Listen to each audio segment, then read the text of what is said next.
This video will be part 2 of our Unit 7 test review. So before we get started, here's a few of the formulas that you might need to help you with this portion of the review. We're going to be looking at perimeter and area of composite figures that are going to be made up of circles, triangles, rectangles, and squares, but since squares are of course rectangles, their formulas still apply. So for a circle, we have the area and perimeter, which is pi r squared for area and 2 pi r for the perimeter. Triangles, the area is half the base times the height, or half of the area of a rectangle. And the perimeter would just be the sum of the 3 sides of the triangle. The rectangle, the area for that is base times height, and then of course the perimeter of a rectangle is the sum of all 4 sides, which would be twice the length and twice the width, since they have opposite sides that are congruent, and both of these would be true for squares as well, because all squares are rectangles. So the first one is basically just practice with you identifying composite figures. So if you look at the figures for 11 through 14, you'll see that these are kind of broken up into more familiar figures. So number 11, we could say, is a rectangle with a semicircle, so that would be C. Number 12 is just a square with a quadrant, so that would be D. Number 13 is a heart, because we all love geometry. But I could also say that that is a square with 2 semicircles, so that would be F. And number 14 is nothing more than, or it looks like a little picket fence, but it actually can be broken down into a rectangle and 4 semicircles, so that would be A, right? So that's just a little bit of practice identifying composite figures.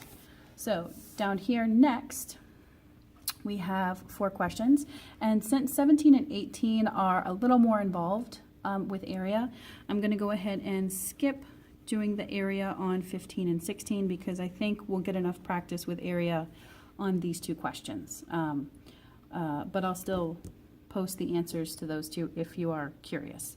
So for 15, I'm just going to worry about perimeter because that's all we really need for this question. So it's important to remember that the perimeter is just the most outer edge of the figure, even though there's some stuff written inside the figure, and I can see that this is basically a square with 4 semicircles. I don't need to worry about the edges of the square if I'm asked to find the perimeter, okay? So what I do need to do is recognize that this is the edge of 2 full circles. We have 4 semicircles here, so if I combine those and make 2 full circles, then that means I just have the perimeter of a circle, which is 2 pi r times 2. So that's what I'm going to use to calculate the perimeter of this entire figure here.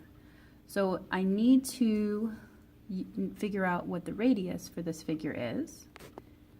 So the radius of this figure is essentially given to me. Across here I can see that this is the diameter of my circle, and that is 10 feet in length, which means that half of that is 5. So the radius is 5. So I'm going to plug that into my formula, which will be 2 times 2 times 3.14 for pi times the radius, which is 5. And I'm going to plug all that into my calculator here. Zoom out a little. All right, so that's going to be 2 times 3.14 times 5, and that is 62.8. We don't even have to round on that one. That's my perimeter. For number 16, I'm going to figure out the perimeter on this one. And again, I'm only concerning myself with the most outer edge of this figure. This sort of looks like a rectangle that has rounded corners. And if I look carefully at those corners, they're actually made up of quadrants, which would be a quarter of a circle. So we've got some straight edges here. So if the bottom straight edge is 20 feet in length, we can say that this is 20 feet in length.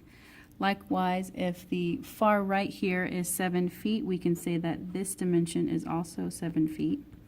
So if we just add up the straight edges here, I'm going to add up 20 plus 20 plus 7 plus 7, plus, if I look carefully at my 4 quadrants here, each of those rounded corners is being made up by exactly 1/4 of a circle. So if I put those 4 quadrants together, again, all I have to do is calculate the perimeter of one circle. You could also calculate the perimeter of a quarter circle and then multiply it by 4, but that's sort of the long way to answer this question, and we're trying to be efficient.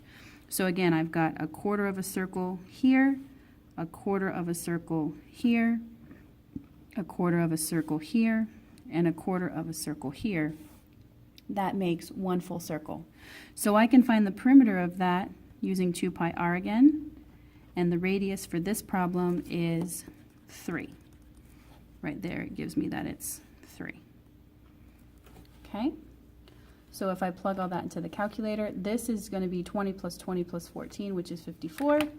So I'll plug that into my calculator. So that's going to be 54 plus, actually let me do the multiplication part first because I'm going to mess up my order of operations otherwise. So let's calculate this part first. So 2 times 3.14 times 3 plus 54. 72.8 is my perimeter. So this is 72.8, and we didn't have to round on either of those. So that was nice. Keep in mind that they want us to round to the nearest tenth. Okay, so those are those two.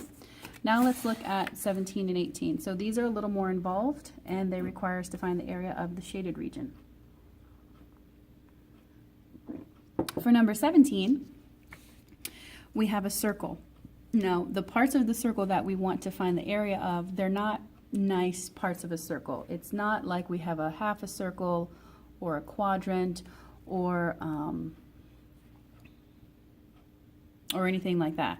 So we don't have a really easy way of finding the area here. But what we do know is that inside of that circle, we've cut out essentially what is a rectangle. And they've divided that rectangle up into 2 right triangles, which means we're probably going to have to use something to do with triangles in this problem. So the first thing that I am going to point out is that the area that we want can be found by taking the area of the circle and subtracting the area of the rectangle. So that's the big picture. Now, once we have that information, we can just calculate the area of the circle, the area of the rectangle, and then subtract those two values individually. So the area of the circle is going to be given by pi r squared. So that's going to be 3.14 times the radius squared. The radius here is 7.5. This is the diameter. I know this is the diameter because this is an inscribed right triangle.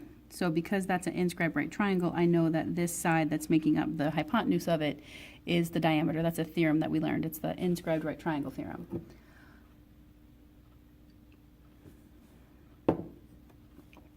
And then for the rectangle, we're going to have to do a little more work. So let me go ahead and get the area of the circle. That's 3.14 times 7.5 times 7.5, which is 176.625. I'm not going to round anything yet because I need to subtract. Or I don't want to round until the very end. For the rectangle here, I have one of the dimensions of the rectangle, but I'm missing this bottom edge. So we could call this A, we could call this B, and we could call this C because this is a right triangle. So as soon as I can see that I have 2 of the 3 sides in a right triangle, automatically I know that I'm going to have to use the Pythagorean theorem. So to find the missing side of this thing, I'm just going to say A squared is equal to the square root of C squared minus B squared. That's going to give me the square root of 81, which is 9. So A equals 9, which means I can find the area of the rectangle by multiplying the base times the height, which is 9 times 12, which simplifies to 108. Now I'm going to plug all this into my calculator and just subtract. Oh, I could have left that there actually. So 176.625 minus 108 is going to give me 68.625, and if I round that to the nearest tenth, that'll be 68.6. And that's my final answer for the area of the shaded region. For the next one, the area of this shaded region, there's little harder to get to, but we can still do it. What's important to recognize is that there's a few different figures going on here. We have a rectangle here, we have a quadrant here, and then this piece that's kind of been subtracted from the rectangle is called a segment. This is called the segment of a circle. So what we're going to have to do to figure out this shaded region is to subtract the area of the triangle with the area of the segment.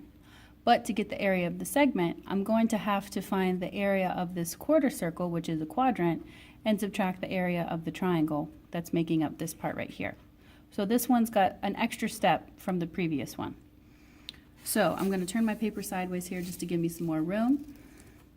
So the area of the shaded region is going to be equal to the area of the rectangle minus the area of the segment.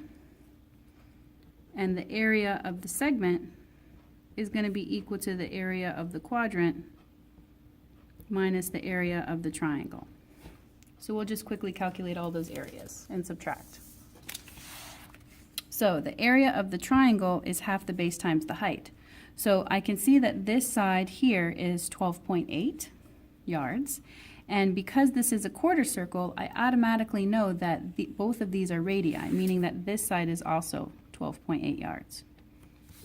So if I wanted to find the area of that, I'm going to take half of 12.8 times another 12.8. We'll plug that into our calculator here. So 12.8 times itself divided by 2 is 8192, and I don't want to round yet. Now I need to find the area of this entire quarter circle, which I'll do over here. So the area of the quadrant is going to be equal to pi times the radius squared divided by 4, like that. And so that's going to be equal to 3.14 times 12.8 times another 12.8 divided by 4 will be 128.6144. So 128.6144. And again, we don't want to round until the very end here. So if I subtract these two values right here, I'm going to get the area of the segment, which is what I want right here. So let's go ahead and do that. So that's the area of the quadrant, and I'm going to subtract 8192 and get 46.6944. So let's write this right here.